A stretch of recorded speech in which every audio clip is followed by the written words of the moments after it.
There's a weird area in college football. Which head coaches have the most to prove this year? There's this weird area that you get to sometimes in college football, and it's that area where a coach isn't on what you would call the hot seat, but yet also you're not satisfied as a fan base. Some of these coaches I'm about to talk about, they're in that zone. Some of them are flat out in do or die mode, and some of them are in let's just get back to where we were mode. There's a wide variance. It's very much a case by case here. I never talk about hot seats. Very rarely do I talk about them. Because I don't like it, first off. But secondly, the reason I don't is because there's so much behind the scenes that impacts a coach's ability to do his job at the level you have set as an expectation. Some of them flat out aren't good enough. Some of them are handcuffed behind the scenes and you can't tell. But as much as we can tell, let's talk about this tonight. Ed Orgeron is the first one up. Ed Orgeron's got some stuff to prove this year. You couldn't write this. Because if I were to just blanketly tell you going into the 2019 season, I'm not going to tell you who it is, but a coach is going to win a national title and then have something to prove by 2021. You would have said, well, no, that's impossible. Give him at least 2 years after he wins a title. Well, sure enough, Orgeron won a title in 2019, and I think he's got a lot to prove. I think the fan base down there believes he's got a lot to prove this year. They were not prepared last year. But I want to finish that sentence. I think there are a lot of very highly thought of coaches out there that also wouldn't have been prepared given the unique set of circumstances that existed at LSU last year. Here's the problem.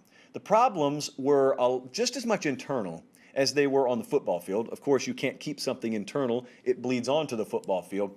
That's where they've got to make up ground. Orgeron knows it. I heard him on radio the other day talking about helping freshmen move in. What do you think that stuff's about? That's about repairing his locker room. There was a lot of stuff down there. The closer you are to the program, the more you know what I'm talking about is valid.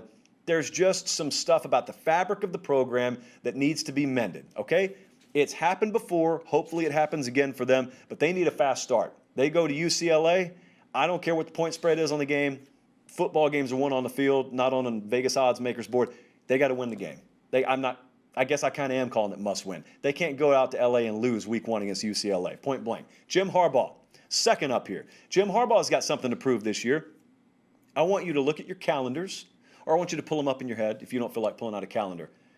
How long ago does it feel now that we were talking about this guy's contract? In reality, it was just December, January, February, March. It was 5 months ago.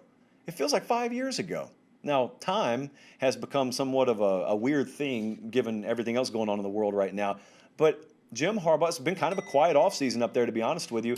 He got his extension, but also a reduction in salary, and really no one feels like they're any closer to knowing if they have the long-term answer here than they were before that contract got changed. J.J. McCarthy's the key. We can talk about Josh Gaddis at OC. We can talk about Harbaugh as the head coach. It's J.J. McCarthy. I mean, it's not rocket science out here. You got to get the right quarterback in. They think they did. For the record, am in agreement with that. I think that's the best shot that they will have had.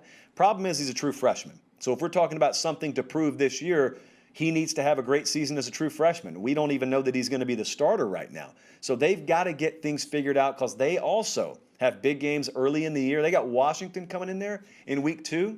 Some of those game of the year numbers that were put out, Washington, 2.5-point favorite in the Big House, where the governor announced today they expect full capacity, so we will have that going for us up there. It isn't that they have not closed the gap on Ohio State. I know that's very popular to talk about, the gap. Have we closed the gap? It's not that. Certainly, there's a lot of unease about Michigan being a distant number 2 to Ohio State. That's the problem, though. What I just said is a lie. They're not number 2 in the Big Ten to Ohio State. They're not the second best program up there right now. I'd easily take Wisconsin's program over Michigan right now. You could make an argument to take Iowa and Penn State over them. You could make those arguments. Indiana folks would fill my inbox right now and make a strong argument. They wouldn't trade places with Michigan if they could. I'm not going to go that far because of the result of 1 year. What I'm saying is it's not that they hadn't closed the gap on Ohio State. It's that it appears to Michigan fans that they've fallen further behind, and they may even be trying to peer over the shoulders of other programs to even still see Ohio State. Yeah, that's a problem. What about Clay Helton? As we go all the way out west now. Clay Helton at USC, this is when I led the segment off and I talked about how you could find yourself in some unique positions in college football. Clay Helton, to me, is the strangest situation for a head coach that needs to prove something in all of college football. Let's just talk this through, you and I, and say this out loud together. The guy was in the Pac-12 championship game last year. The guy is going to enter the season consensus, top 15, top 20 caliber team. They're going to be expected to, according to odds, win the Pac-12 South. That's what they're going to be favored to do. And yet, if I were to take an approval rating of Southern Cal fans, and I were to just look at Trojan fans, above or below 50%, Clay Helton's approval rating would be in the tank. It'd be well below 50%. So how do you square that? Well, you square it by knowing what Southern Cal fans know. It's not good enough. A lot of that stuff's a mirage. A lot of being able to go 5-0 and go to the Pac-12 championship game, it was more just a default of what else didn't exist. There were no other viable contenders. If you took this USC team, Trojan fans know this, it's why they got an approval rating of the guy in the tank. And we took that USC team, we put them in the SEC West as is. It's a buzzsaw for them. I mean, it would be unequivocal. The answer of what needs to be happening there would be unequivocal. But it hasn't happened yet. That thing, that hot seat talk that was really ramped up like 2 years ago and we thought there was going to be a move already made, well, it hasn't been made. And so every year when we talk about coaches that need to get something done, improve something, Clay Helton's always there. I will never forget one of my first orders of business when I got to 24/7 was hosting a National Signing Day show. I believe Wiltfong was here, Barton was here at the time. That's general manager Barton Simmons now. And we were sitting there watching in disbelief that USC wasn't even going to finish in the top 50. Now, they rectified that last year, but for that to ever happen at any point, no matter the circumstances, at USC, not Cal Santa Barbara, USC, you can't have that. And so that's why a lot of them, they're looking around. They're kind of like we talked about the other day with Texas A&M fans once upon a time when Kevin Sumlin was there. They either wanted to win 10 or 11 games or wanted to win 3 or 4 and just leave no doubt what needed to happen. They don't want, USC fans do not want another 8-win season. That's not where they want to float. They want decisiveness one way or the other. How about James Franklin? Let's head to Happy Valley. Penn State. You already know my thoughts on this. I've shared them many times.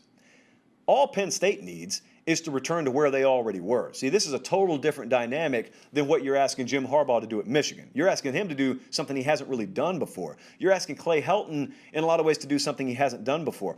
We're just asking James Franklin get back where he was. Jesse's showing you right now, if you're watching on YouTube, what they had done prior to last year. 11 wins in 2016, 11 wins in 2017, 9 wins in 2018, back to 11 wins in 2019, and then it falls off the cliff. Now, if you're watching on YouTube, this is a very good graphical representation of what an exception to the rule looks like.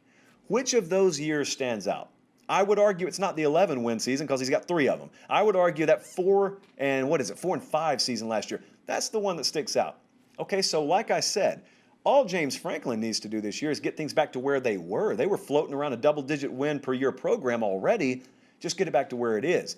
That's the edge he has, he being James Franklin, over a guy like Harbaugh. There is one edge that Harbaugh has over Penn State and James Franklin, and that is it looks like they have their answer to quarterback at Michigan. J.J. McCarthy's about as close to an answer as they're going to get up there. I don't know that we have that yet at Penn State. Fingers crossed that things work out with Mr. Yursich this year, and all of a sudden guys do want to flock to Happy Valley to play. And last but not least, Justin Fuente. What do you think about a record of 38-26? That's what he's been there as head coach. I thought he was done last year. I'm very surprised he's still the head coach at Virginia Tech. I really think that beating of Virginia in the last regular game of the season, I think that probably went a long way in him maintaining that job. But again, even as I talk about Justin Fuente, probably if you're going to do a hot seat comparison here, him being on the hottest of seats, even as we talk like that, I really think that behind the scenes, there is a picture that needs to be painted to be fair here, and that is Virginia Tech. They have been behind the 8 ball for a while in terms of resources and keeping up with the proverbial Joneses, in the conference. I know they've taken steps recently, and so let's acknowledge that. But, I mean, they're trying to take steps to just stay in the upper half of the ACC, not the SEC. Stay in the upper half of the ACC. And if you just know the history of college football, but you don't know the particulars and the inner workings, you just assume Virginia Tech, well, that's one of the most serious football schools in the ACC. It's one of the most serious traditions. You just can't assume this stuff works on autopilot. You got to have the right people at the wheel. So I'm saying that to say, You look at Justin Fuente and 38 and 26, and you say that's not good enough. What if the resources he's been working with haven't been good enough? I'm putting it out there rhetorically. It's not my personal argument. I'm saying it could be a valid argument. So those are the coaches that I look at right now with probably the most approved this year: Orgeron, Harbaugh, Helton, Franklin, and Fuente.